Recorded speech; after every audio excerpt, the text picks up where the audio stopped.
So that near financial meltdown we just went through, what was all that about? Even if the Trump administration could clearly articulate its goals and could achieve them, are they goals we actually want to achieve? I sat down this week with Peter Orszag, the head of the major investment firm Lazard and a former director of the Office of Management and Budget, to talk through what he thinks they're trying to achieve and whether it's actually a direction we should want to go in.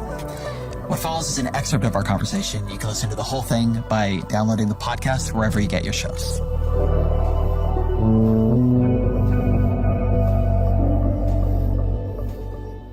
So from your perspective, as somebody talking with a lot of different companies who has a perspective on markets, what does it mean for these tariffs to go into effect? How does that change your estimation of future U.S. growth? How are you advising, or would you advise companies to act, given that there's been a lot of volatility here? Like, what does this point mean for the economy? I think splitting the world into China and ex-China probably makes sense for this purpose, just given the dramatically different tariff rates. So a 10% across the board tariff rate, and yes, there are some exclusions and this and that, but let's just call it 10%. I mean, remember, we were at kind of 2 to 3%. So it will, when I talk about the underlying tectonic plates of the global economy, it will have an effect. The China part, I think, is more complicated because I suspect that if you ask me to bet a year out, the tariff on China is not going to be anywhere remotely like 125% or whatever it's going to land at now. And instead, what it will happen is there will be some set of agreements with all the ex-China part of the world, and then an attempt to reach some negotiated settlement with the Chinese that involves a higher tariff rate than we had before, but nothing like, what we're seeing right now. So there are two forces here. There's one, the tariff rate. And if the tariff rates, if anybody believed they were stable, we could simply model that out. Okay, a 10% tariff here, a 60% tariff there. We could think about that like a tax policy. But then there's the uncertainty. Like you're saying here, you don't expect the China tariffs to be what they are today in a year or in 2 years. I think a lot of people don't even expect the bilateral tariffs on a bunch of different countries to be what they are today in a year or 2 years. So one of the things the Trump administration says they're trying to achieve is persuading companies to make investment decisions based on these tariffs, specifically to persuade them to invest in the U.S. But if companies don't trust that the tariff environment today is going to be the tariff environment in a year, and these are long-term capital expenditure decisions, it would seem that the obvious thing to do is to just wait. Yeah, and that's that in every discussion that I've been having with CEOs across the globe pre this announcement, but I suspect a lot of it will continue because you can wait 90 days, see how it plays out. There were a lot of decisions on hold, and it was for a variety of reasons. You highlighted one, which is we don't know the level of the tariffs, but also we don't know the response of foreign governments. Many foreign companies are under pressure from their own governments not to invest in the U.S. You saw President Macron say that explicitly, but others have said it, more in private. So most of the corporate decision-making seemed to be on hold. And I would suspect that that is going to remain largely the case until there's more clarity. I'll give you one example. The administration had come out with a variety of these bilateral reciprocal tariffs. And one problem, along with others, in terms of creating the uncertainty is you couldn't argue that was the worst case. Even the, X percent, 17% on Israel, you couldn't argue that was the worst case because the administration also said that if a country retaliates, it will raise the tariff rate from the billboard. And that's exactly what's happened with regard to China. So they've shown they're willing to do that. So what was interesting today is administration officials, including the Treasury Secretary, said, you can now be assured that what we showed you before is the maximum. There's some tension, I think some further clarity that needs to be provided of how that works with the simultaneous thought that if any country were to retaliate, we may go above what was put forward before. So these are the sorts of questions that over the coming days, I think are going to need to be answered in addition to whatever deals ultimately are cut before firms are going to feel confident that they can make some investment decisions. And then the second problem is one that I know you've identified and spoken about before, which is we do have elections in the United States, and the policy structure can change. And so I don't know any company that's making, an M&A decision or an investment decision for 2.5 years. It's making these decisions over a much longer period of time. And so the other question is, how much of this will stick thereafter? And what I'd say, not to do the Lazard advertisement, but just really briefly, I created a geopolitical advisory team a couple of years ago, and the demand for that team is off the charts because you can't make a business decision today without taking these sorts of things into account for exactly the reasons that we're discussing. But how can you make the decision at all? Because as good as your geopolitical advisory team might be, and they are excellent. I'm sure they're wonderful. Like, I do this professionally. I'm pretty good at it. And I know the people involved. Right. And I can tell you that they cannot tell you. Right. What Donald Trump will do in 30 days. Yeah. Or in 90 days. Agreed. And because the only person who knows is him, and he doesn't know.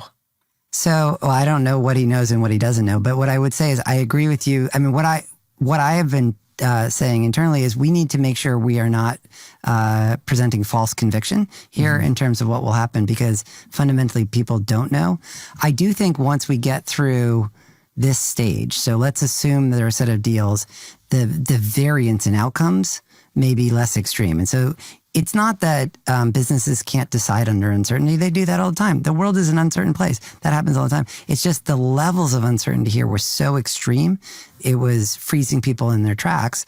So I think what the administration presumably would want to do is bring that level of uncertainty back into kind of a manageable range. And that's one interpretation of, with these different factions within the administration, what just happened today. Has there been a signal, aside from wait and see, that in your experience companies are taking from the reorientation of American policy? I mean, there are investments you cannot pause forever. There are decisions you have to make. Companies make, as you said, decisions under uncertainty all of the time. And obviously Donald Trump has intuitions. People know what those are. In the decisions that do need to be made, have you seen a pattern on the way people are trying to plan for the uncertain policy equilibrium we are likely to be in to some degree for a while? I'd say it's too early. I mean, it's been roughly a week, and so it's felt very long. It's felt very long, and I've done a lot of CEO level discussions, and most of them just wanted to, talk through what might happen, what the scenarios were, and they were just at the beginning of kind of, let's put things on hold for now, but not getting to and therefore this means that, or what have you. In general, not always, but there are usually not that many decisions that need to be made in the span of a week. So the question becomes, the longer the uncertainty persists, the more economic damage there would be. And some of it becomes irreversible, not just on the corporate side, but in terms of the foreign investor attitude towards the United States and what have you. So I think right now we're at another period of peak uncertainty because the uncertainty's come down, but we don't know whether it will persist or not.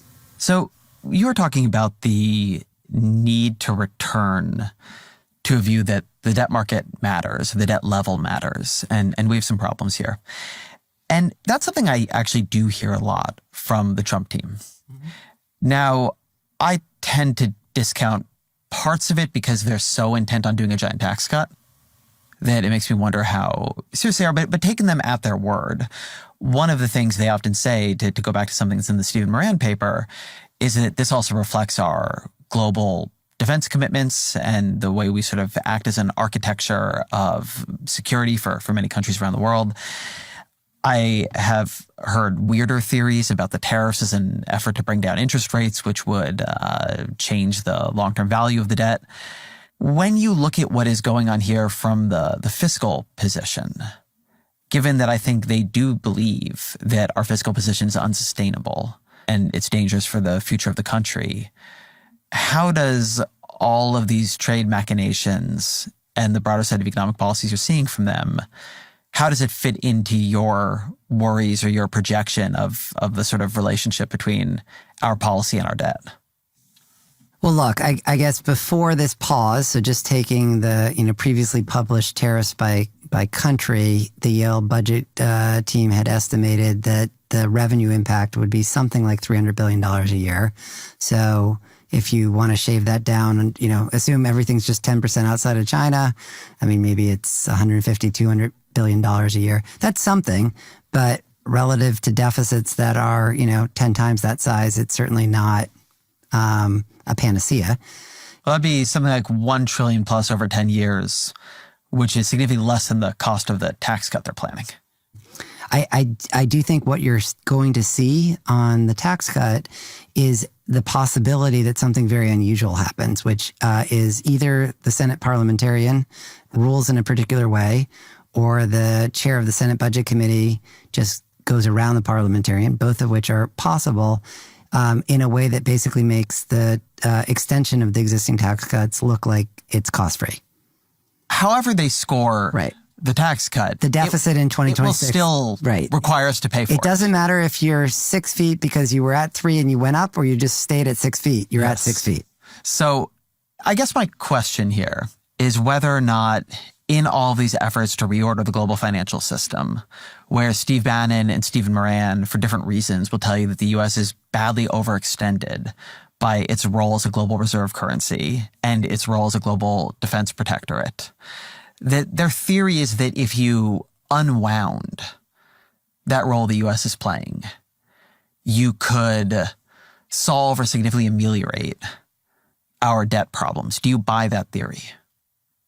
You might slightly reduce the debt problems by reducing some of the burden of defense spending and what have you.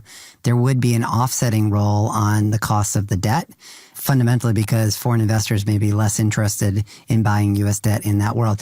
I think this is a really important debate to be having, which is, do we want the U.S. to be at the center of the global economy or not?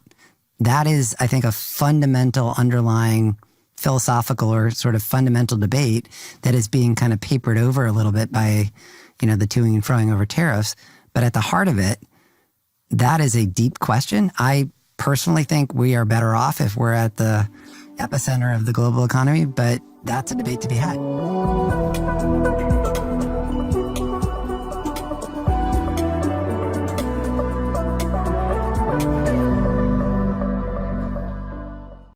This episode is about a seemingly simple question. Was there a Joe Biden cover-up? Like a lot of people, I was worried about Biden's age when he ran for president in 2020. Folks, the people of this nation have spoken. They've delivered us a clear victory, a convincing victory. And so, like a lot of reporters, I found myself continuously asking top White House staffers during his presidency, how's Joe Biden doing? What's he like in the meetings? How's his energy? I always got the same answer. He's great, completely in command. His energy is amazing. These are people I'd known for a long time. I don't think they were lying to me. The harder question, in retrospect, was whether they were lying to themselves. We all know the story from there. Biden's collapse in the presidential debate. With the COVID, with dealing with everything we have to do with, the push to remove him from the ticket. The growing number of congressional Democrats have called on President Biden to step aside. Kamala Harris' sprint of a campaign. Donald Trump's return to the White House. Back when I and others were arguing that Biden should run again, it was seen as, at the very least, a contestable argument. Maybe a crazy thing to be saying.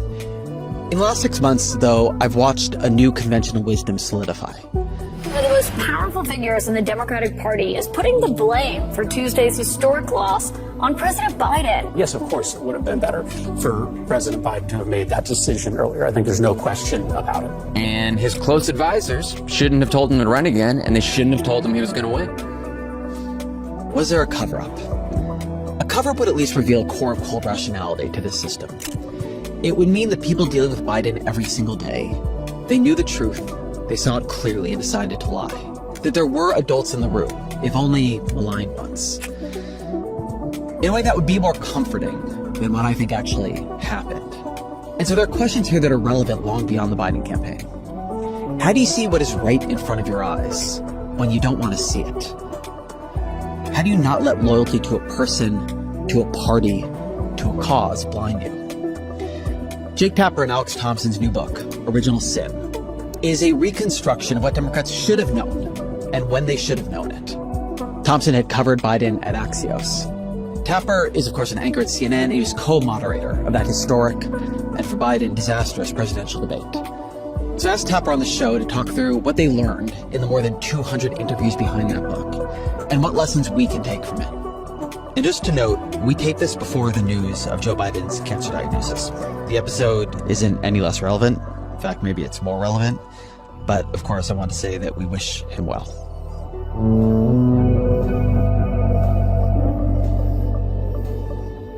Jake Tapper, welcome to the show. It's great to be here. Thanks so much, and congrats on all the success of this. Thank you. I want to start a bit in the middle. Okay. You tell the story of Special Prosecutor Robert Hur's interviews with Biden in a lot more detail than I'd heard it before. Yep.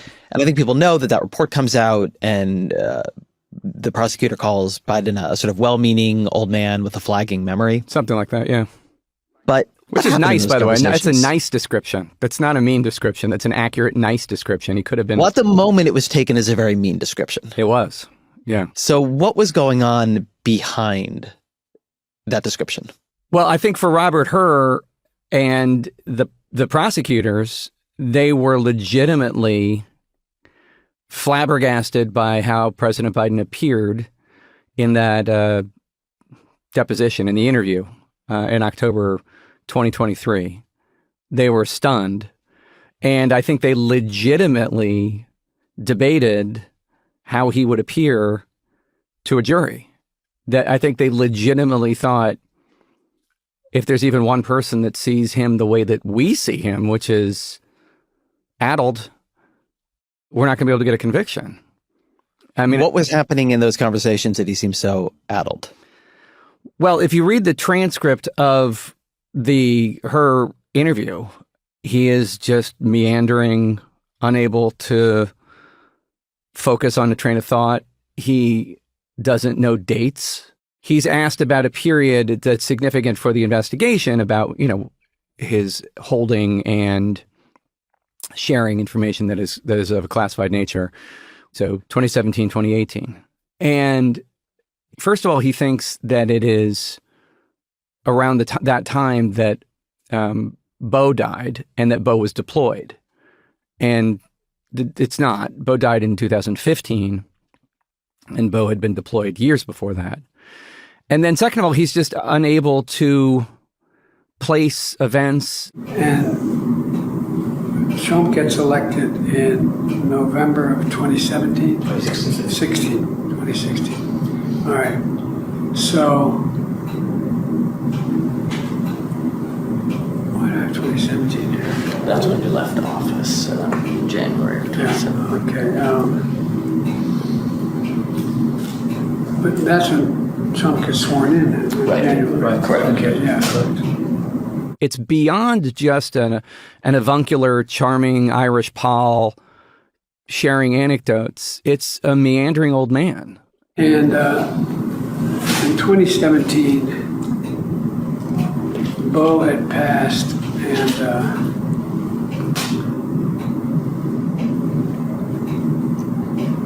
this is personal. The genesis of the book and the title, Promise Me Dad, was I know you're all close with your sons and daughters, but Bo was like my right arm, and that was my left. These guys were a year and a day apart, and they could finish each other's sentences. And Bo, I used to go home on the train in the period that I was still in the Senate. Anyway. And while he got assailed, Robert Hur, as a partisan hack out to destroy Biden, my conclusion, and the conclusion of Attorney General Merrick Garland, by the way, was far from that. My read of how people reacted to that document was it was a suspicion that Hur was trying to find a middle path, that he didn't want to prosecute the president. And so he sort of dinged him on memory so the right could feel good about that. I think people understood that as a political document. When you read those transcripts, though, and you produce some of them in the book, the sense that the president of the United States is actually appearing too forgetful to be convicted of a crime that requires intent in front of a jury is a much more extraordinary and damning thing. And in retrospect, it makes the reaction to the Hur report look much too modest, because I think people assumed it wasn't quite on the level. I think it was on the level. The pushback was interesting because the pushback was not about, well, there was the White House pushback, which was not about, hey, the president broke the law, which is how people, by the way, how prosecutors at DOJ thought it was going to be received. They thought the White House is going to be, oh, crap, the president broke the law. But the pushback was not on that, but that he was old, which I think is the tell from the White House. And the White House went to war not just against Robert Hur, they went to war against their own Attorney General, Merrick Garland. And Garland comes to the conclusion, and this is in our book, that ultimately Biden, even though he brought him on board saying he wanted a fair, just Attorney General and a Justice Department that had no fear or favor for anyone, Garland ultimately came to the conclusion that's not what he wanted. That's not what Biden wanted. Biden did not want an independent Justice Department. He wanted one that would protect him and his son. So I have this weird experience with this, which I happen to be at the White House on the day the Hur report comes out. Oh, wow. And I'm there doing a bunch of other reporting. But one of the things I'm there working on is a story that in my head at that moment is titled, "Is Joe Biden Up to This?" Because he'd been doing basically no interviews, not really doing press conferences. We had no real evidence that he was capable of the rigors of campaigning at that point. And then they decided not to do the Super Bowl interview. Yeah. Which for me was some kind of very big tell. Like that was a moment when I really shifted. You have a different explanation than they ever gave me on why they didn't do the Super Bowl interview. Why? Well, first of all, laid across all of this is the fact that he's not capable of doing good interviews as of 2023, period.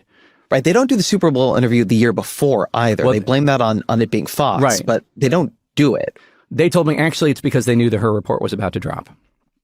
And they knew it would have all this stuff about classified information and about him seeming super old behind the scenes and addled behind the scenes. And they didn't want to have a interview on that, no matter with whom and no matter what the format was going to be. They didn't want 10 minutes, 15 minutes, 20 minutes about what it would have been. Oh my God, this Hur report says that you're not up to the task.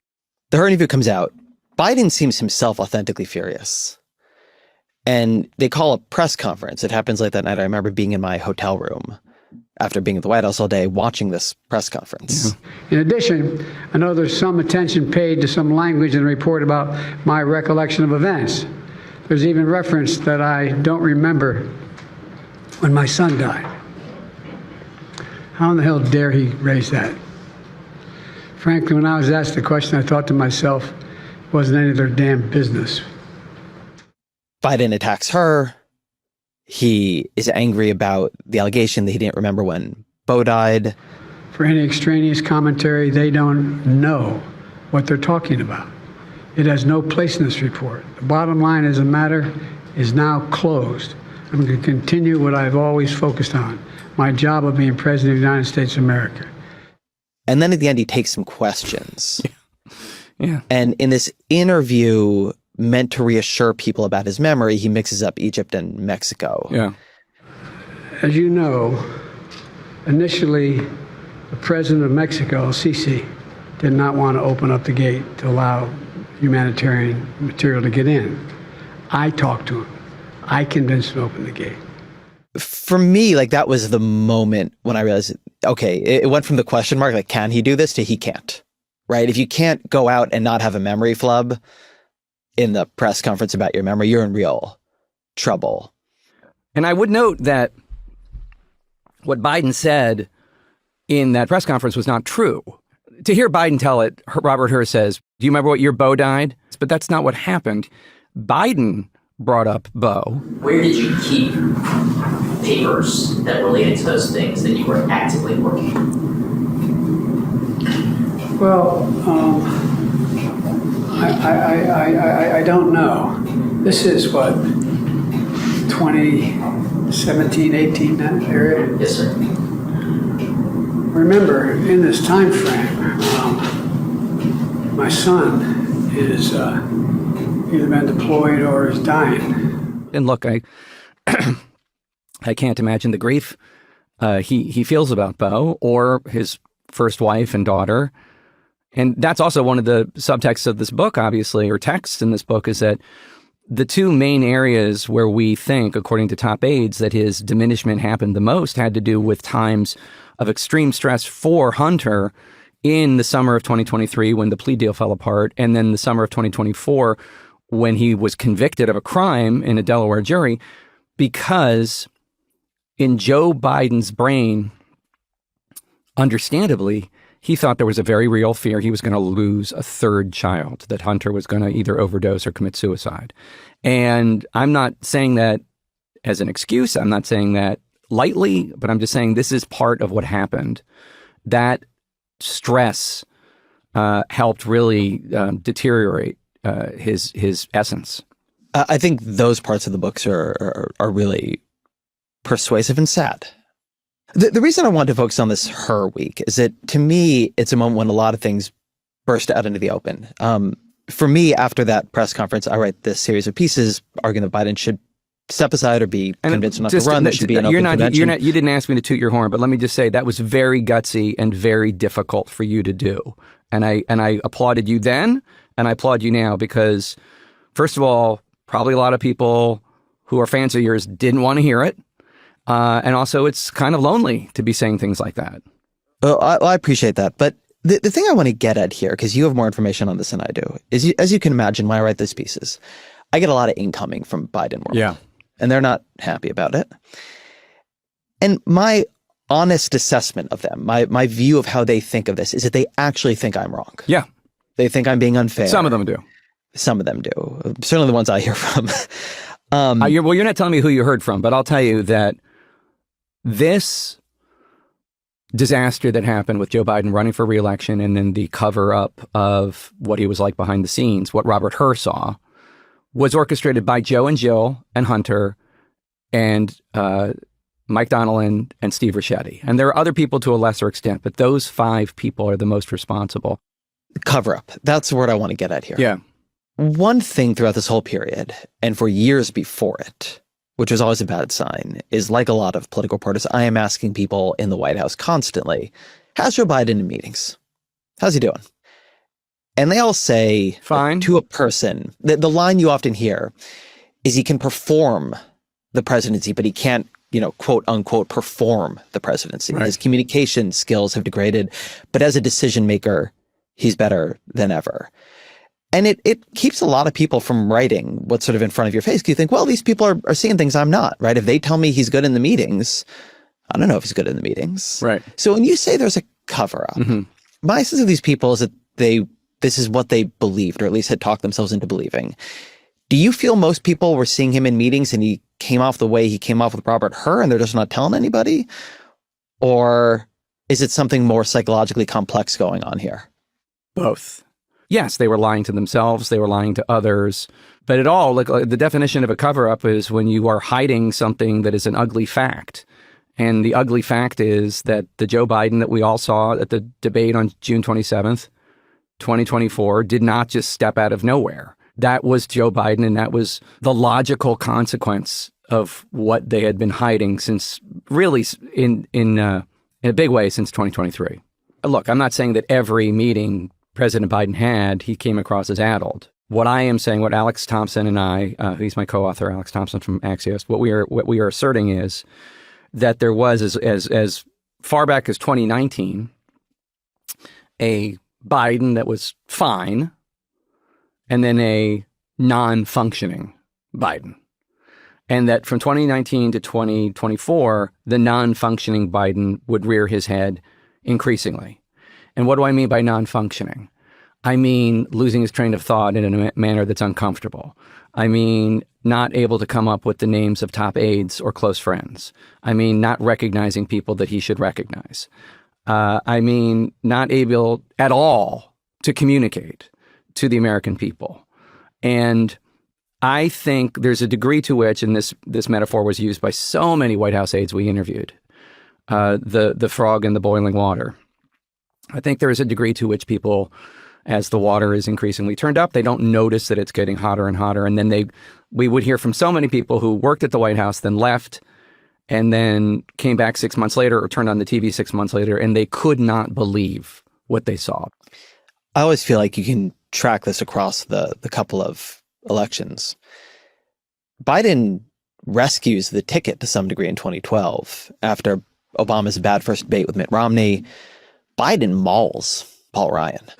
You can cut tax rates by 20% and still preserve these important preferences for middle-class taxpayers. Not mathematically possible. It is mathematically possible. It's been done before. It's precisely what we're proposing. It has never been done before. It's been done a couple of times, actually. It has never been Jack done Kennedy before. lowered tax rates, increased growth. Ronald Reagan. Now you're Jack Kennedy. Ronald Reagan.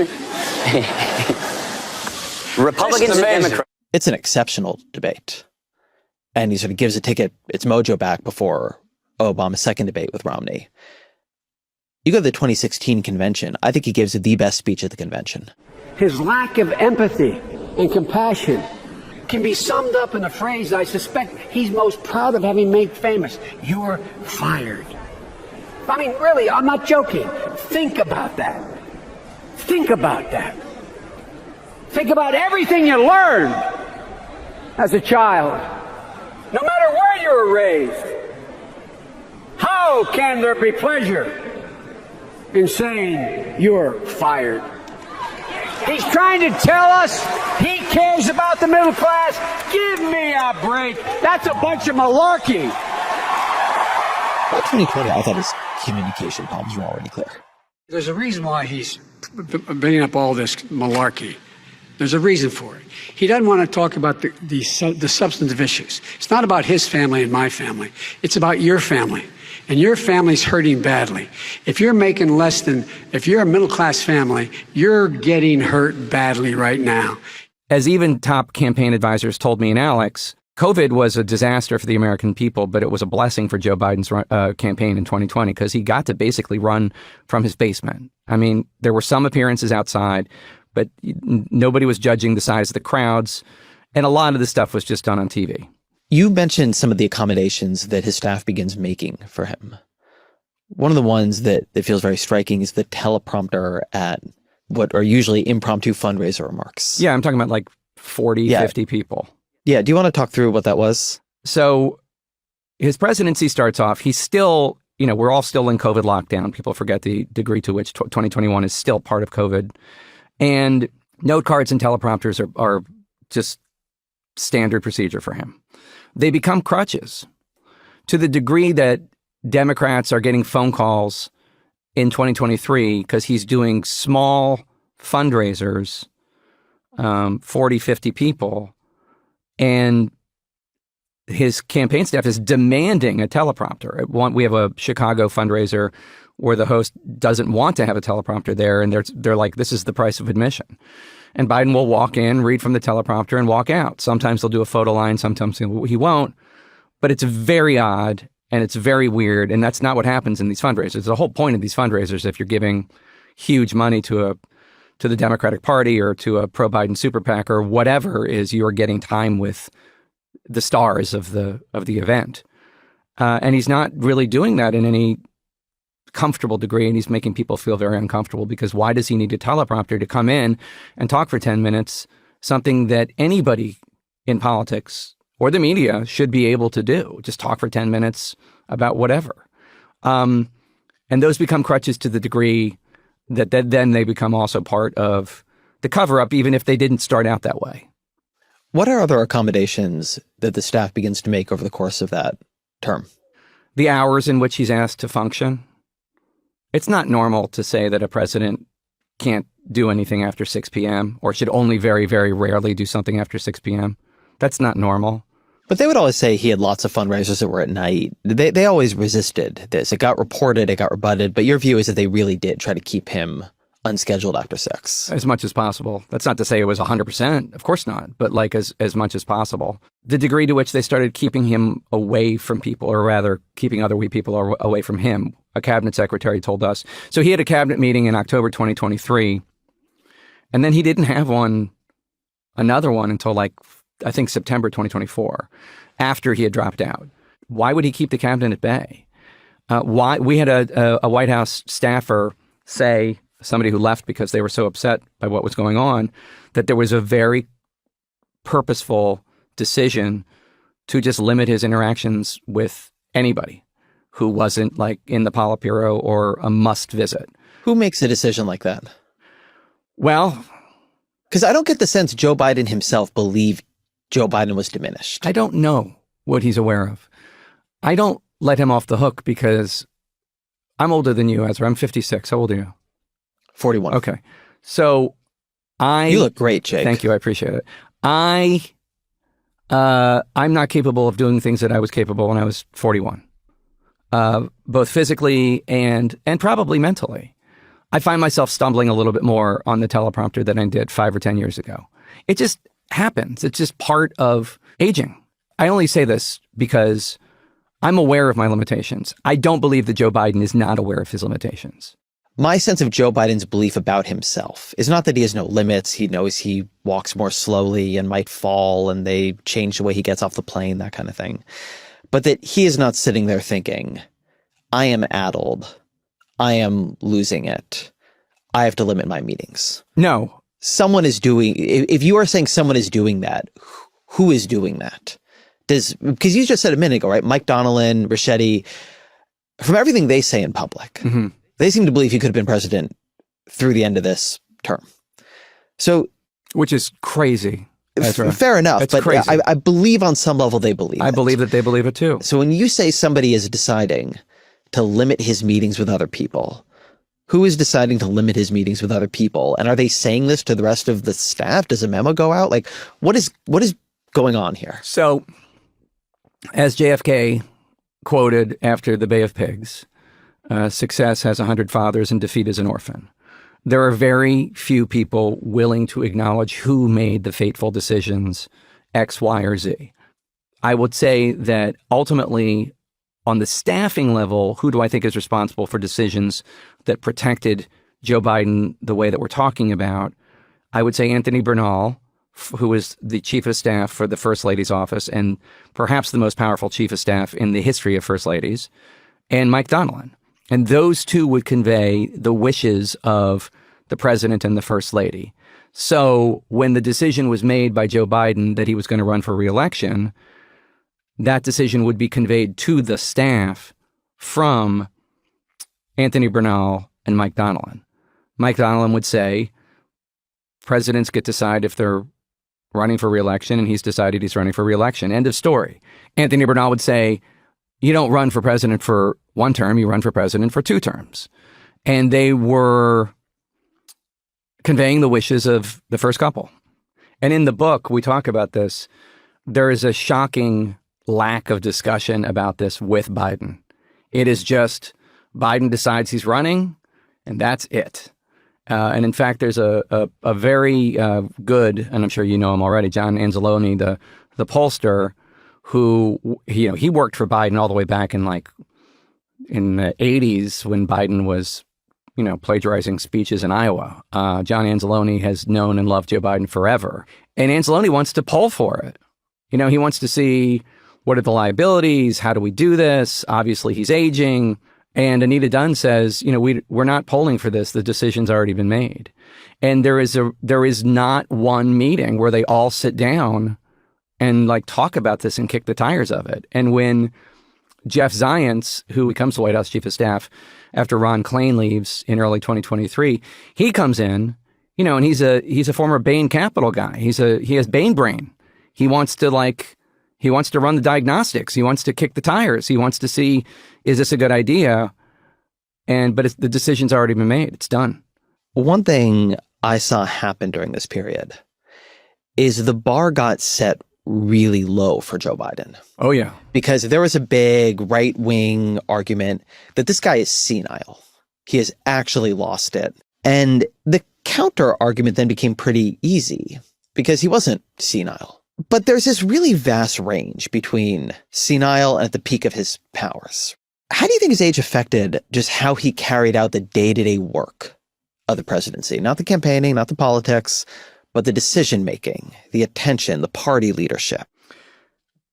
I think that his presence in the Oval declined, and he would spend more time in the residence. Now, in terms of the decision-making itself, what we call them in the book, the Politburo, we didn't call them that. People in the Biden administration called them that. The Ricchetti, Donnellan, et cetera, the people that surrounded Biden that were like the true believers, they would argue, the Politburo, that the decisions were always fine and sound and never problematic. There are people in this book, senators, Democratic senators, who would take issue with that. Not as an affirmative prosecution against him, but just as a question. There's a scene in the book where Biden talks to the top Democrat on the Senate Intelligence Committee, Mark Warner, a man with whom he does not have a particularly close relationship. And Warner is concerned because the White House is about to authorize the release of, I think it's 11 Yemenis from Gitmo. And there are a lot of senators, Democrats and Republicans, who are worried these guys are just going to go rejoin the fight, whether with the Houthis or Hamas or Hezbollah or whatever. They're going to, or the militias in Iraq or Syria, they're going to rejoin the fight. And Biden calls Warner, and Warner is under the impression that Biden does not know much about this, that he doesn't really understand what's going on. And that concerns him. And then there's another scene in June 2024, before the debate. Biden has an immigration event, and Senator Bennett of Colorado goes to it, another pro-Biden Democrat. And Biden has just like this moment where he's like whispering into the microphone. Nobody can hear a word he's saying. Secretary, I'm not sure going to induce you all the way. It's very odd. And it's reported as Biden forgets the name of his DHS secretary, but it's much worse than that. But in any case, Bennett leaves the White House thinking, well, this is why Biden's immigration policy is such a mess. He's not capable of leading the disparate factions in the Democratic Party and in his administration on this. And in fact, there had been a desire to beef up border security at the beginning of the Biden administration, and that kind of just like faded away. And Secretary Mayorkas and others never knew why. It just went away. And Bennett's overall conclusion is this did have an impact on the country. I want to pick up on the Bennett vignette because I took note of that too in the book.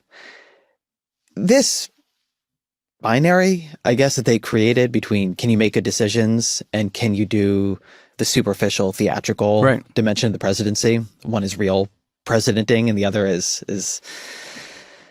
just BS the media cares about. So I always thought that distinction was incredibly false. The power of the president, as is famously said, is the power to persuade. If you can't communicate effectively, you can't persuade, you are giving up a lot of your power. But a lot of the presidency isn't about major decisions. I mean, you know all this better than I do, but it's just constant presiding over meetings, constant taking in information, constant sensing into the shape, the zeitgeist of the country, of your party, of the issues, of the constituencies. One of my sort of conclusions covering the White House was that Biden's just attentional bandwidth was more limited than it would have been when he was 65. Of course. And so he was extremely engaged on Ukraine, extremely engaged on Israel and Gaza. But his attention to domestic policy seemed to meet a flag. 100%. And his ability or interest, I mean, Biden had sharp elbows for his entire career. He was a moderate Democrat who had little patience for a lot of the people who would disagree with him. And that intense party leadership. We're going to do this, not that. You guys have gotten too far away from the American people here. We're pivoting back. That was just gone. And that doesn't mean he was making bad decisions, but energy matters, right? How present the president is on different topics matters, because without him, the White House is not going to do risky things that might cause problems for him. Yeah, I think that's absolutely right. I think that when it came to domestic policy, he let his first chief of staff, Ron Klain, kind of run things for a while. Ron Klain, who was a hero to progressives, and therefore Joe Biden in many ways was a hero to progressives. And that's one of the reasons, by the way, that the progressives were the very last ones to abandon him, the progressives and the Black Caucus, because they had gotten so much that they wanted from him policy-wise. I don't mean that in a pejorative way. Policy is why they're in the game. So I think you're right. I think it became something that he was not focused on. And then beyond that, I think also is just the fact that, as you note, he was interested in foreign policy. That's his area of expertise. And in fact, one of the reasons Obama picks him is for that. And that really is just what he likes. But we had a cabinet secretary say, and this is in the book, that if you expect the president to be somebody who can be woken up at 2 a.m. because there's a national or international crisis, that Biden was not capable of that in 2024. Then that's a cabinet secretary telling us that. That's not, Donald Trump Jr. It's not Steve Bannon. It's a Biden-loving Democratic cabinet secretary. Did this person believe that at the time, or did they believe it in retrospect? At the time. I mean, I the way they presented it to me, but they didn't say it to us. I mean, 99% of this book was told to us after the election. As you know, very frustratingly, they got really honest after the election. And before that, they were either not so honest or elusive or didn't return calls and texts. But, we interviewed more than 200 people, and that was almost all after the election. But yeah, I mean, we have cabinet secretaries in there talking about something happened. They kept them at bay. And one of them saying that they didn't think that he could be relied upon to handle that 2 a.m. phone call, which is actually a very terrifying thought. It seems to me that in the campaign, the most consequential decision made after Joe Biden decides to run for re-election. Which is a huge decision, but yes. Although, as you say, doesn't even seem to have been a decision at all, in the sense that there was a process, a conversation. There was no process, but it was a decision by the president. Is the decision to go for a June debate. Mm-hmm. Now, if you're not a presidential campaign nerd, that doesn't happen usually. We do not have June debates. No, we wait until after Labor Day. Yes. How does the June debate happen? Because in a way, it's a show of confidence. It's a complicated process, and there are lots of different parts. One of the parts is that both Trump and Biden had lost all confidence in the Commission on Presidential Debates. So they had discarded it. And so it was really for the networks, every network for himself or herself, trying to get a debate. There was an eagerness by both Trump and Biden to start the presidential campaign. For Joe Biden's case, he and Donilon thought the sooner we make this a choice election, the better. Right now, it's a referendum on Biden. And as Biden would always say, don't compare me to the almighty, compare me to the alternative.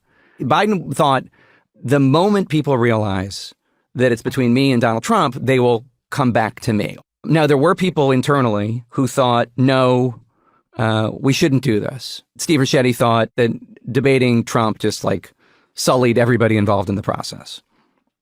He brings out the worst in everybody. The old saw about don't ever wrestle with a pig because you just get dirty and the pig likes it. And Anita Dunn initially, and Jen O'Malley Dillon Jen O'Malley Dillon, his campaign chair, didn't want Biden to debate Trump for any number of reasons. But then the Hur report dropped, in which there were serious questions and a permission structure for folks in the media to talk about the aging issue. And then Anita Dunn thought, okay, we do have to do this. We have to show that he's okay and he can do this. And that's where the June debate came in. An eagerness by Biden to change the subject from himself to Donald Trump. So on some level, doesn't the June debate imply this is not a cover-up, that they believed he could do this? I would say it was malpractice by his people, and the degree to which they were not honest with themselves about Joe Biden's abilities and such is kind of striking. The evidence for the fact that it was a cover-up is the fact that we were also shocked by what we saw on the debate stage on June 27th, when in reality, that was not a shock to people who had seen him like that behind the scenes. You were right there. Yeah. I mean, you're moderating this debate. Yeah, co-moderating with Dana Bash, yeah. Tell me about your experience of it, because on some level, I was a little bit shocked by everybody's shock. Oh, really? That's funny. I guess because I had done this thing after I'd done these pieces, and before I did these pieces where I went back through all of these speeches and looked at all these clips and came to the view he really wasn't looking good quite often. But what's it like for you being there? You're co-moderating that debate. Yeah. It begins. He walked, well, first before before it begins, he is late showing up. We're in Atlanta, in a battleground state, Georgia. The Biden won in 2020 and Trump won in 2016. And both campaigns and candidates had been offered walkthroughs. Donald Trump shows up. Neither of them show up on time, of course. But the time for them to show up was still, laughably early. It wasn't really necessary for them to show up as early as CNN asked them to be. But Donald Trump shows up and, whatever you think of Donald Trump, he's a pro. Which one's my camera? What if I want to ask a follow-up? What if I want this? What do I do? When he's talking, when Biden's talking, is the camera on me, et cetera, et cetera. Now, I'm supposed to go out, the debate's starting at 9 p.m., which, by the way, was another shocker to me when I found out that they had agreed to do a 9 p.m. debate for an hour and a half.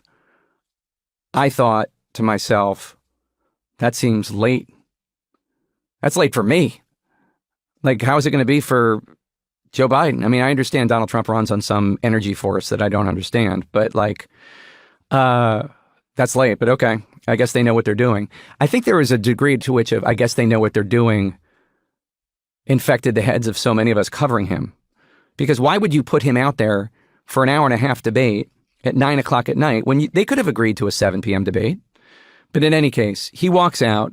Oh, wait, I didn't. Well, he had also, I think it's an important thing in their heads, as I understand it. They sort of see him as a clutch player. He gives this pretty excellent, at least for him, at this period, State of the Union address in 2024. And he's vibrant and he's loud and his quiet voice is gone. And there's all this talk about, do they have him on stimulants? Right.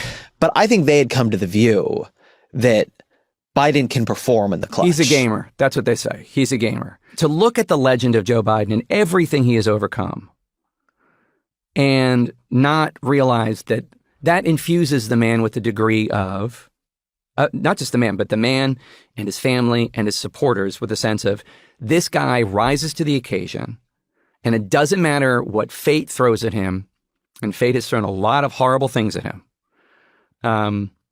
He will rise. And his whole philosophy, as he lays out in one of his books, is get up. His dad used to say to him, get up. So, yes, this idea that he's a gamer, this idea that he will rise, that, yes, this has been a horrible month for him. He's traveled all over the place, and his son was convicted in a court, but he showed up to debate rehearsal, debate practice, unprepared and sick and needing to take naps, but he is going to rise to this moment.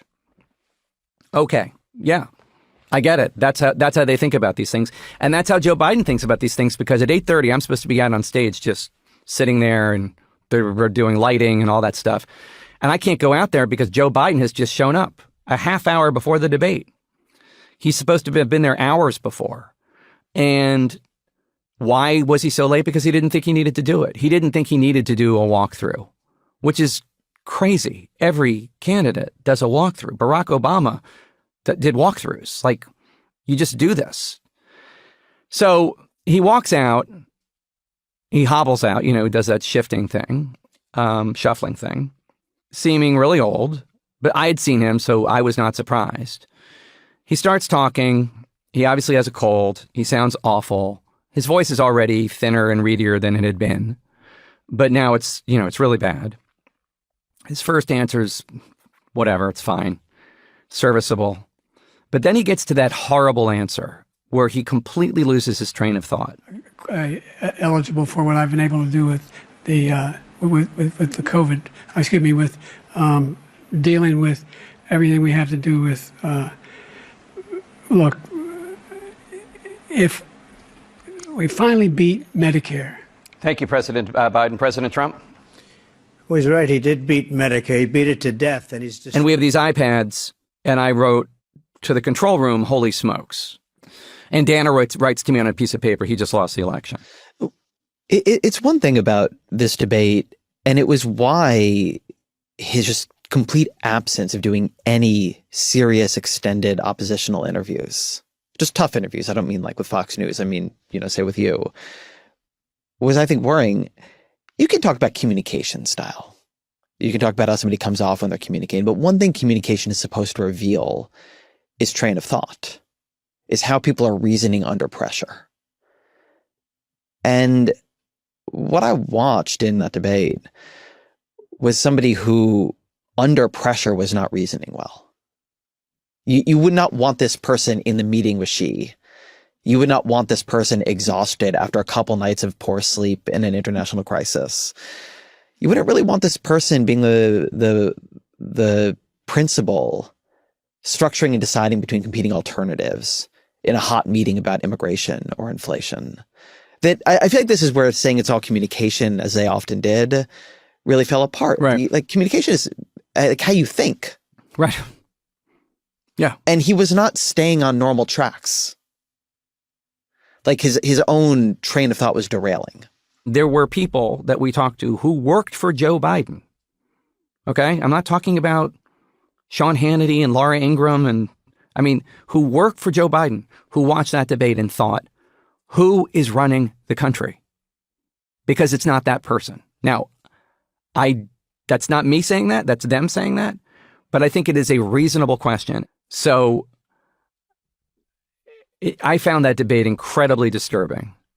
And the degree to which the Democratic Party attempted to gaslight the country, and when I say Democratic Party, I mean mainly the White House, but also leaders of the Democratic Party, attempted to gaslight the public about it immediately, as if like, oh, he had a cold. I've had colds. We've all had colds. This was not that. And I think one of the reasons why the Democratic Party's numbers are still so low is that they have not reckoned with the lies that they told about this. And these are lies. These are not lies about tariffs. These are not lies about economic policy or things that I don't fully understand as the average voter. These are lies about things that we all perfectly understand. Aging, colds, being addled, not being at your best. I mean, these are things that we all have access to. So I talked to a lot of members of Congress in that period between the debate and Biden stepping aside. And I'd watch them go through this thing where they would talk me through every meeting basically they had with him in the past, year or two. And those meetings, they began to realize had become more seldom than they had been before. Yeah. But there'd be the meeting where he was great. Yeah, 2021, 2022. Or even there were meetings like that in 2023 and even 2024. People still had good experiences with him in those years. And there would sometimes be the memory of something they had sort of pushed aside where they thought he was tired or they thought he was distracted. I often heard people say they often thought he was distracted by some other matter, which when it's the president is not a crazy thing to imagine, that their mind is on, some terrible crisis. And that, we all have a bunch of data points in our head about other people. And we have an image of them. And then we have also the image of them it is convenient for us to believe. And it can take a lot to push us off of that. But then when you get pushed, you sort of reconstruct a new story out of things you had been downplaying. How much do you think that was happening? A lot. And I think that especially these are political animals. And they were terrified of Donald Trump. And I think that after it became clear that Donald Trump was going to be the nominee, a lot of people said, well, this is what we got. And this is the only one. This is the only person who's ever beaten Donald Trump. So this is what we got to do. And a lot of members of Congress who saw things and wanted to speak up were told, what do you want, Donald Trump? This is what you want? They were called a traitor. I want you to be more specific, because that isn't what they were told in a way. They were told, at least in my experience, they were told, do you want Kamala Harris? Oh, well, that was another argument. And that was the actual, it seemed to me, first line of defense. Sure, absolutely. The Kamala defense, which is, if Joe Biden doesn't do it, do you want his vice president, who is even less popular than him, to be the nominee? That's crazy. So, yes, she was their line of defense. And by the way, this drove David Plouffe insane. David Plouffe, of course, he was Barack Obama's incredibly successful 2008 campaign manager, served as a senior advisor to Obama, and then basically retired from politics in 2012 until he was called back to help Kamala Harris run for president in July 2024. And this drove Plouffe crazy, because Plouffe's whole argument was, you picked her. You picked her to be the vice president. If you didn't have confidence in her, you shouldn't have picked her. And he knows what he's talking about, because he and Axelrod helped pick Biden for Obama. Well, this was a thing that drove me completely crazy in that post-debate period. The Biden team's response, Joe Biden's response, when he called in to say morning Joe, was, the elites are trying to push me out of the race. I'm getting so frustrated by the elites. Now, I'm not talking about you guys, but about the elites in the party, who they know so much more. But if any of these guys don't think I should run against me, go ahead, announce for president. Challenge me in the convention. But the elites, myself very much included, with my stuff in February of that year, were late. If you looked at polling, going back years at that point, super majorities of the country believed he was too old to run again. This had been true in 2022. It was something that Biden himself had to finesse in the 2020 race, when he didn't quite promise to be a one-term president, but he said things that sounded like that he was going to be a transitional figure. But the public had already come to this conclusion long ago. And you could see it. It was in every poll forever. It was the Democratic Party that was late to give it credence. Put aside whether or not you thought the issue was that he could or could not perform the role of the presidency. The public was saying, we don't want this guy. We don't think he should continue being president. And then the party, in the ways that parties do, closes ranks around him. Nobody of any national profile will dare run against him in the 2023, even though people are trying primary. they're trying to get, like Bill Daley and others, Bill Daley, Obama's former chief of staff, and others are trying to get Pritzker, Whitmer, whoever. Dean Phillips is attacked. There's efforts to not allow him on the ballot in certain states. Wisconsin, in Wisconsin. But I think there's a reason that you don't get a big primary that year. I actually had been planning to write right after the midterm election, Democrats need a primary. Just to see if Biden is capable of running again. You just can't give this to him without testing his capability to campaign. But Democrats were so thrilled with how they gained some ground in the Senate in 2022. They held down losses in the House. And even though Biden hadn't been in any super significant way out there on the campaign trail, even though his approval rating was the main thing the Democrats had to get over, the sense was, oh, Biden did it again. He was underestimated by the media again. He was underestimated by the politicos again. And here he is, and he led his Democratic Party to a much better midterm result than Barack Obama did in 2010, than Bill Clinton did in 1994. That's what Ricchetti and Donilon would tell everybody. And you just felt like all the energy out of the possibility of anybody primarying him, who is a sort of serious national figure in the party, drain, right? It was just gone. I would add on the midterms, there is a lot of evidence that they went the way they went despite Biden, not because of Biden. That the two main things that Democrats had going for them were the Dobbs decision, the overturning of Roe v. Wade, which resulted in a lot of single issue voters very mobilized by the abortion rights issue.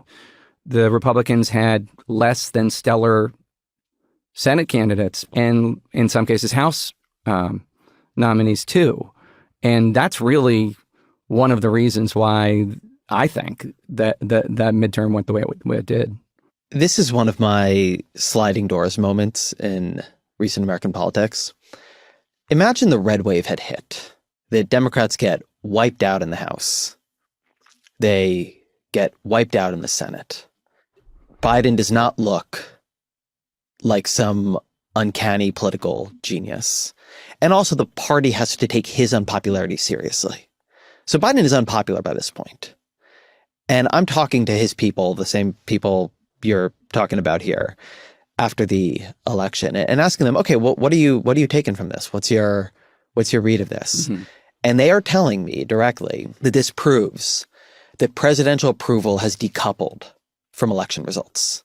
That the fact that Biden is low 40s, high 30s, that in this era of highly negative polarization, with a Democratic Party that's highly committed to beating Donald Trump, to restoring abortion rights, that the fact that Biden is unpopular, well, you just saw the midterms. Unpopularity doesn't tell you that much about how the election is going to turn out. And so there also isn't then a need to address his unpopularity, to do a kind of big center pivot in the way that Bill Clinton did after 94, in the way that Barack Obama did after 2010, a thing that annoyed liberals in both cases, but was part of them confronting the fact that voters did not seem to be buying what they were selling. That also feels like it was very, very significant. Yeah, absolutely. First of all, do all your listeners know this 1990s Gwyneth Paltrow movie, Sliding Doors? Are they all familiar with it? I mean, you can tell them about it. Well, it's just a question about like she walks out walks out of a subway and she lives one life and she stays in the subway. She lives another. It's a great movie, but I just wanted to make sure. I similarly date myself with Gen X references, and my staff is so much younger than me. They look at me blankly all the time. I just wanted to... You know what? The truth is, I don't think I've ever seen the movie. I don't think I have either. It's just a even though I said it's a great movie. Yeah. It's and you can't trust the media. By reputation, it's a great movie. Let me just say by reputation, and it's great enough that Ezra's referencing it in 2025.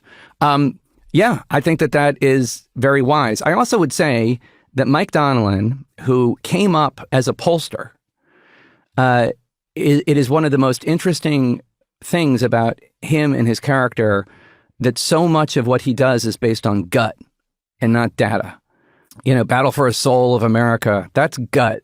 There's no, the numbers that support that was a strong argument are questionable. The decoupling of the presidency from midterms.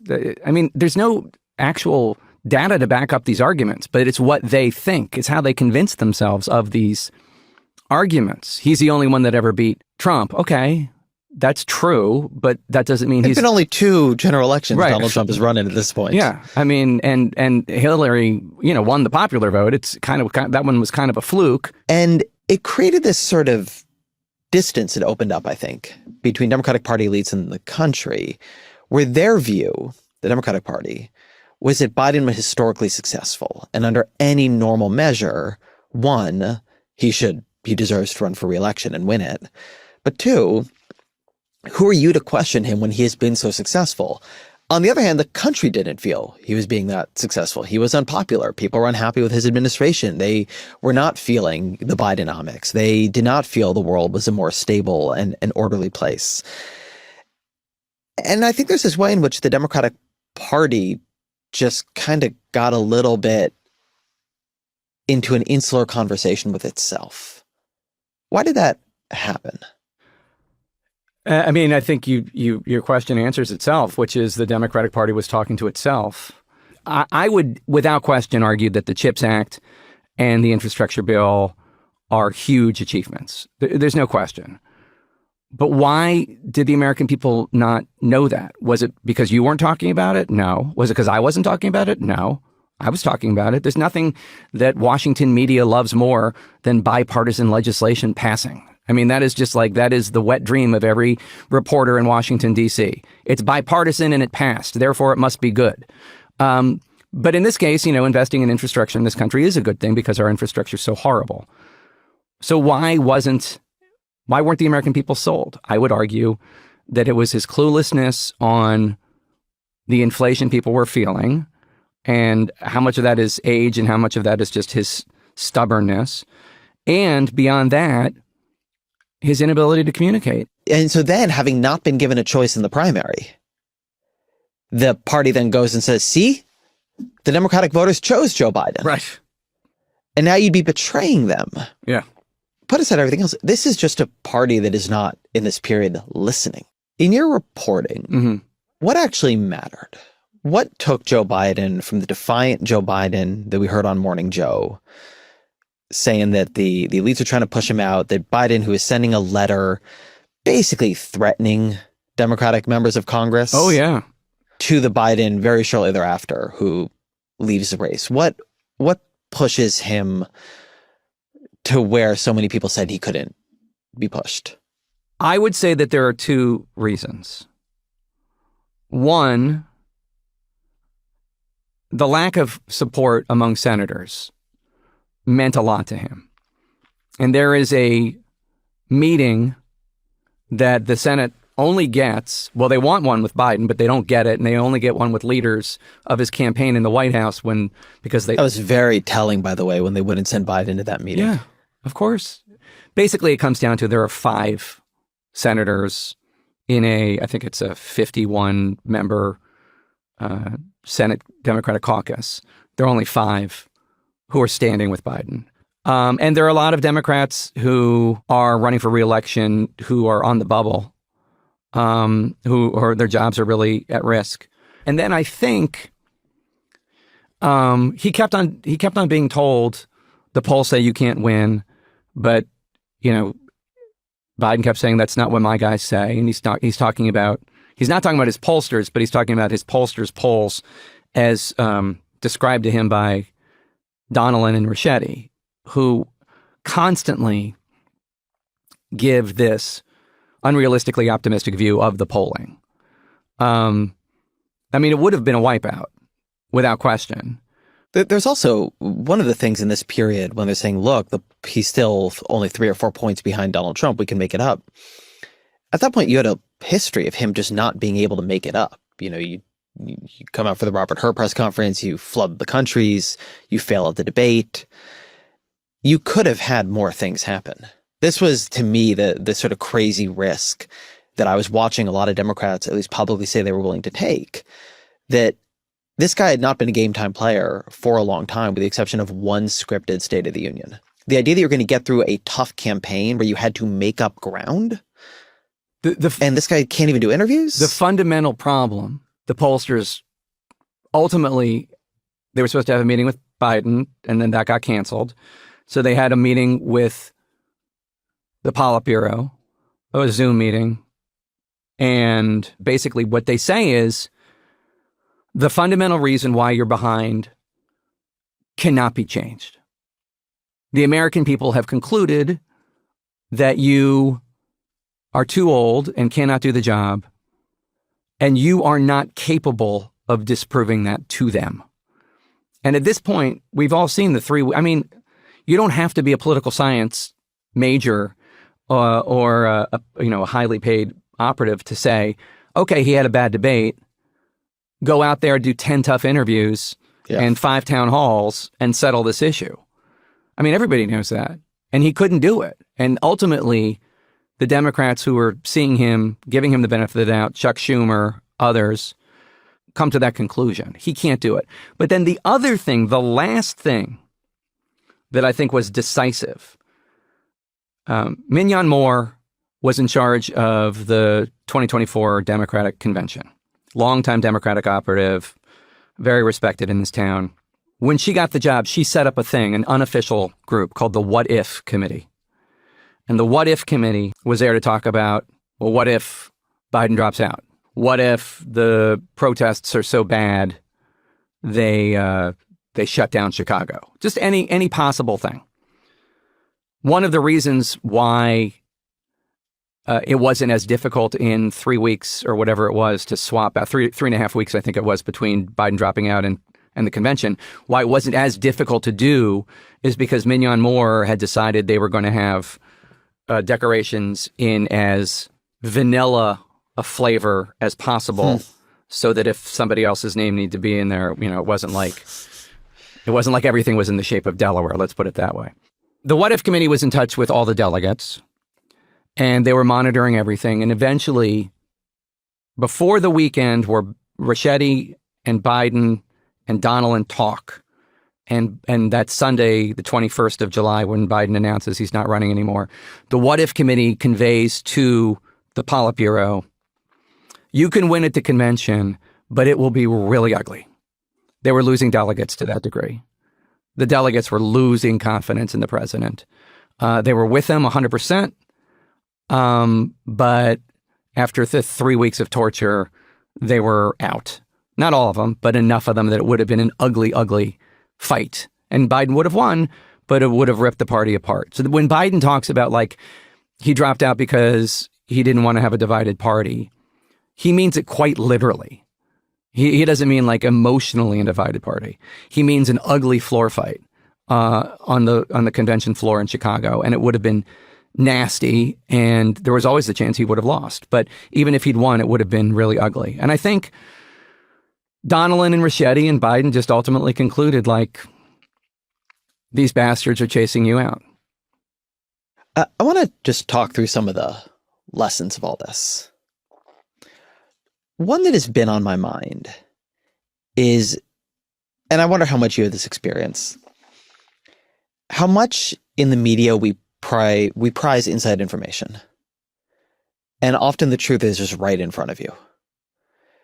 If you were asking people around Biden in 2023 and 2024, how good is he? How capable is he? You are being told, broadly speaking, he's doing great. You have a fascinating little vignette about, his press people pulling members of the administration onto these phone calls to say things that they may not even believe. If you were just watching him at his public appearances, you were getting a more accurate presentation. How do you think about that? How that should make us think about the balance between, it sure seems very official when you get a anonymous senior administration source in a story, but just watch these guys and listen to them. What they do in public is what tells you what's true. I think that's right. We have a senior Democrat in the book, in the first chapter, who talks about how he would call seeing what you're talking about, his inability to communicate in a way that you would want for a president. And he would call inside people, Donilon, et cetera, and they would all say, he's fine, he's fine, he's fine. And then after Biden dropped out, this Democrat went to the White House and sat down with Joe and Jill Biden, the First Lady and the President of the United States, behind closed doors, just the three people. And this Democrat told us he wasn't fucking fine. Jill had to complete his sentences. He was losing his train of thought. He wasn't fucking fine. So, I think one of the things that there are a lot of failures in this book, and certainly the news media, it's hard to argue that we were on top of this. Even people like you and me who were questioning this publicly, it's hard to argue that any of us, in retrospect, cover this sufficiently.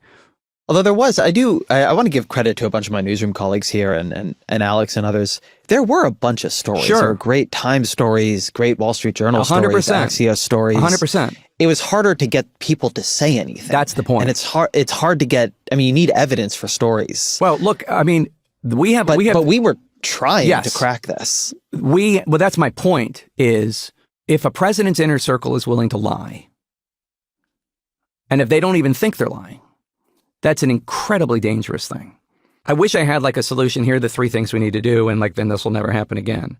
One of the things that we talk about in the book, and we have Jonathan Reiner, a doctor at GW, who's an advisor to the White House Medical Office, who says that he thinks the White House medical reports should be affirmed under threat of perjury and given to Congress every year, so that there could be no lying or dissembling. But beyond that, what can we do? I don't know. But I think there are lessons from this that are broader even than that. And honestly, to me, they reflect Trump as well as Biden. I think modern political parties have become very personality driven.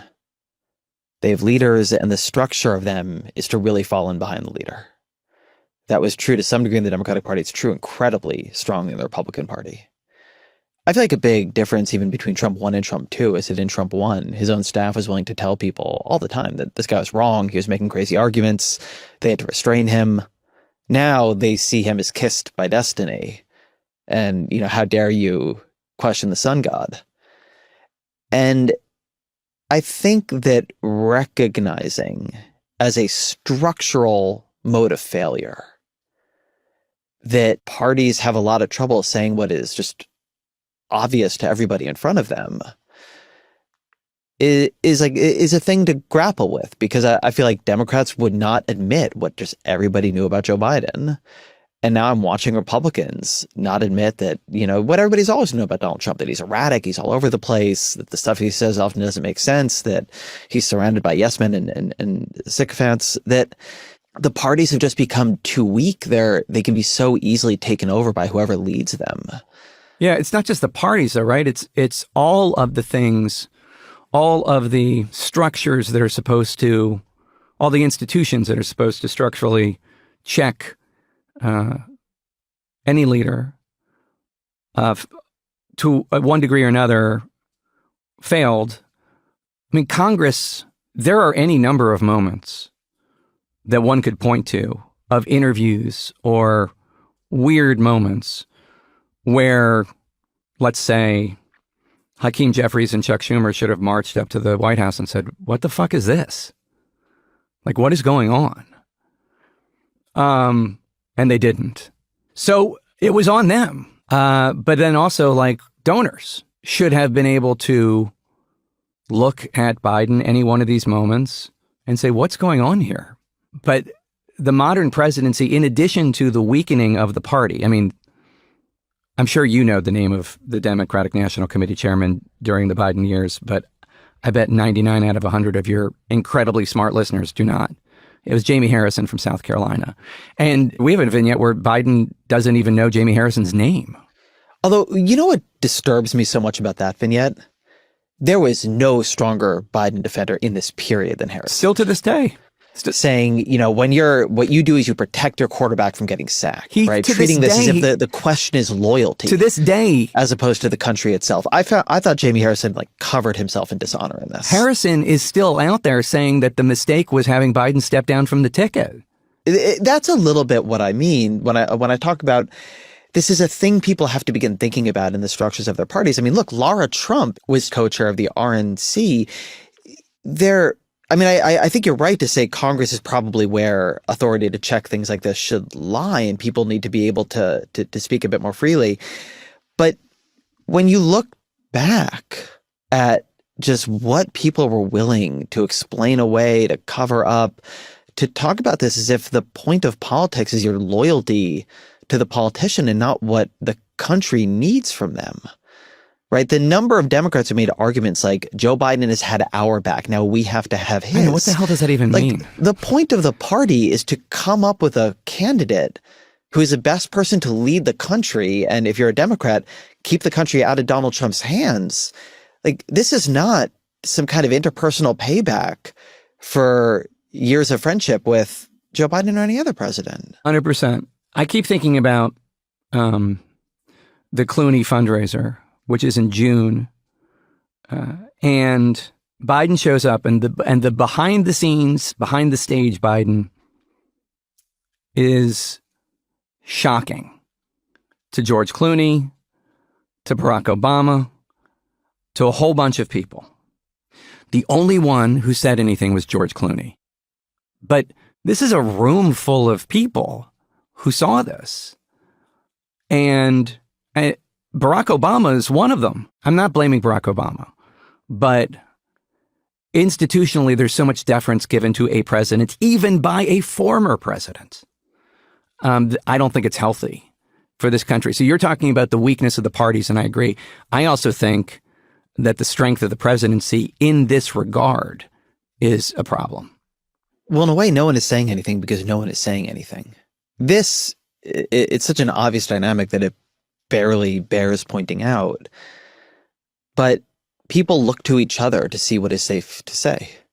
And if you watch Dean Phillips get defenestrated by the party, if it seems clear that you'll be profoundly on the outs. And if you don't think you saying anything will do anything, even people who would privately tell me they understood how bad this problem was, what kept them from saying anything on some level, in addition to careerism, was fatalism. Nothing's going to change. Joe Biden's not stepping aside. It's impossible. So to say anything about it is simply to weaken him against Donald Trump. Well, to admit what is in front of your face is to empower the other side. That's certainly and part that of became a very powerful enforcement mechanism inside the party. Right. And in this time of silos and social media, the fear of being labeled, oh, MAGA Ezra, or whatever. When Annie and Siobhan, the great Wall Street Journal reporters, put out their piece about Biden behind the scenes, the degree to which Dean Phillips was defenestrated, Annie and Siobhan got kneecapped. I'm sure it wasn't pleasant when you did your things. I know it wasn't pleasant when I did mine. Alex, the same. No, you felt like you were destroying all of your relationships with the White House all at once. Yeah. And not just, I mean, I'm not saying not just the White House, with the Democratic Party. With the Democratic Party. And I'm not saying it was literally that bad.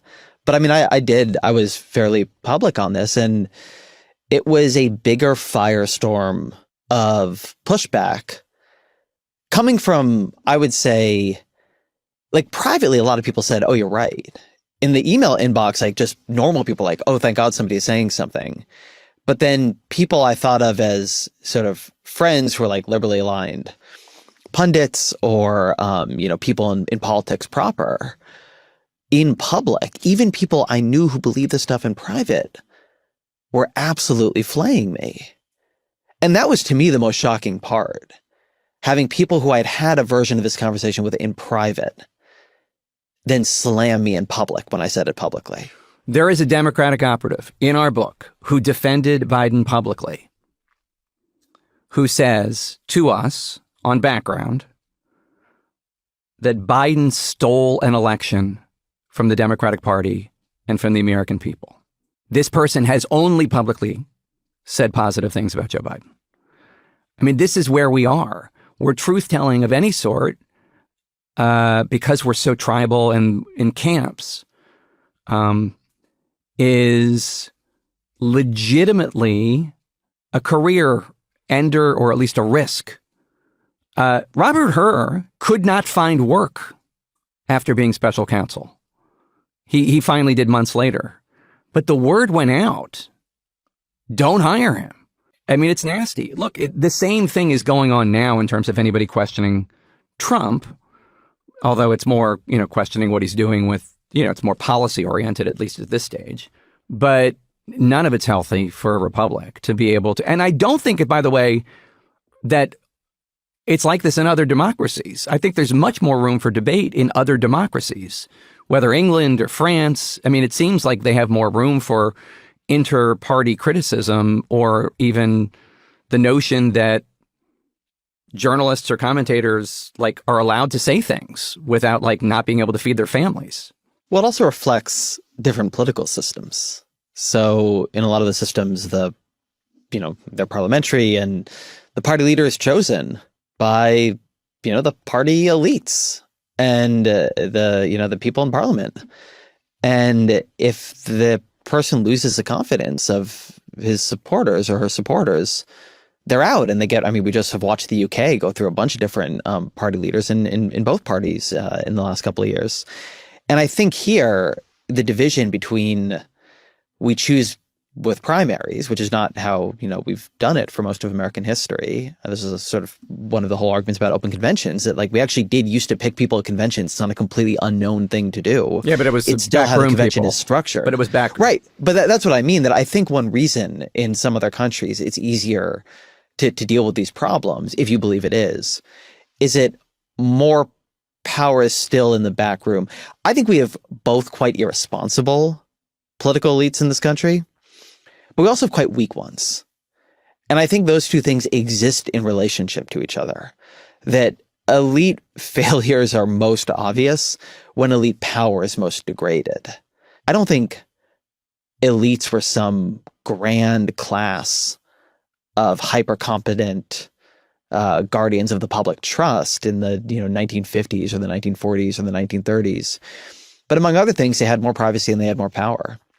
The closest we got to that in the last few decades was in 2020, when the elites got involved because they feared a Bernie Sanders nomination and rallied around Joe Biden. And they didn't do it because they liked Joe Biden. They did it because they thought Joe Biden could beat Bernie and then Trump. And that was just strictly on the numbers. Who can win college-educated white voters in the suburbs of Philly and also black voters in South Carolina? And there was only one person who was running who could do that, and it was Biden.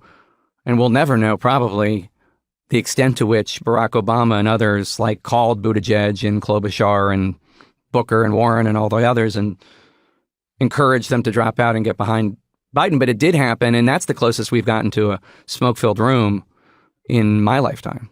I mean, I give the Democratic Party some credit here. It did in the end happen in 2024. It happened too late. But the party did something very unusual and pushed him off the ticket, did persuade him not to run. Well, it's like what Churchill said about the United States. You can always count on them to do the right thing after they've exhausted every other possible option. I think it's a place to end. And always a final question. What are 3 books you'd recommend to the audience? Oh, that's such a great question. I assume abundance is implied. I am reading right now, and this is a fun diversion if you're like me and you spend too much time lying in bed doom scrolling. Susan Morrison has a book called Lorne, which is about Lorne Michaels and the history of Saturday Night Live, which is great. There's a book called Hitler's People, I think it's called, by Richard Evans that I'm reading also, which is about how it came to be that the Holocaust happened in Germany. And it's kind of like if anybody out there read Goldhagen's Hitler's Willing Executioners, which is very damning of the German people. It's kind of building on that scholarship. What is it about Germany that this happened there? And then just because I am also a fan of graphic novels, I will say that there is a graphic novel that is written by Andy Samberg and some others with him called The Holy Roller, which is about a Jewish bowling Ohio superhero that I have started and is enjoyable and weird. Jake Tapper, thank you very much. Thank you. What a pleasure.